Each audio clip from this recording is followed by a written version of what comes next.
يلاحظ المتتبع للشأن الإعلامي في المنطقة حجم الخرجات اليومية الشرسة التي يعتمدها الإعلام السمعي والبصري الجزائري تجاه المملكة المغربية، والتي تهدف بشكل واضح إلى تشويه سمعتها وضرب مصالحها الاقتصادية والسياسية.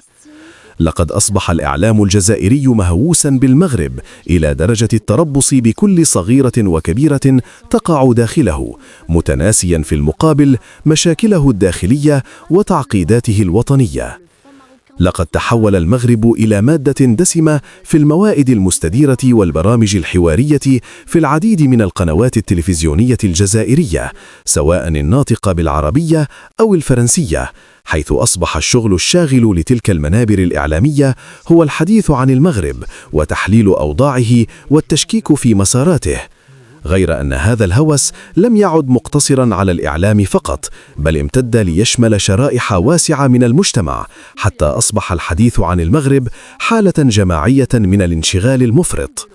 والمفارقة اللافتة أن هذا الخطاب الذي يغلب عليه السب والكراهية والحسد يقابله في الوقت ذاته إعجاب شديد يصل حد الافتتان بالتقاليد المغربية الملكية وبالمطبخ المغربي وبالأزياء والعادات والتربية الاجتماعية، بل وحتى بطبيعة البلاد وجغرافيتها. والدليل على ذلك الإقبال الكبير والمتزايد للجزائريين على زيارة المغرب والاستمتاع بكل ما هو مغربي.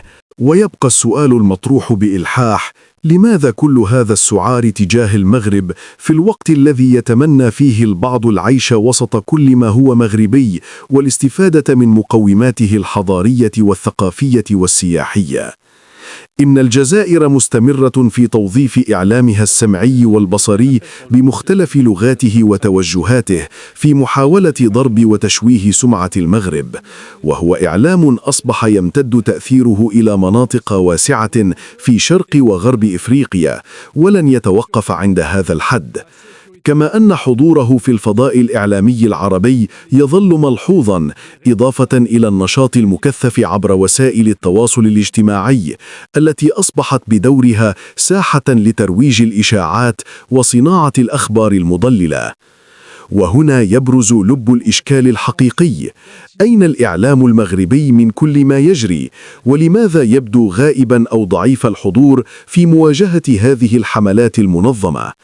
هل يعود ذلك إلى ضعف الكفاءة لدى بعض الإعلاميين المغاربة، أم أن المسؤولين والمشرفين على المنظومة الإعلامية لا يرتقون إلى مستوى التحديات المطروحة؟ أليس من حق الشعب المغربي أن يتوفر على إعلام قوي محترف قادر على الرد بحزم على حملات الدعاية المغرضة والتصدي للإشاعات والأكاذيب التي تستهدف المملكة في إفريقيا والعالم العربي؟ لقد آن الأوان قبل فوات الأوان للدخول بقوة إلى المجال الإعلامي وبناء استراتيجية تواصلية فعالة ترد الهجمات وتكشف المغالطات وتقلب الطاولة على الآلة الدعائية المعادية.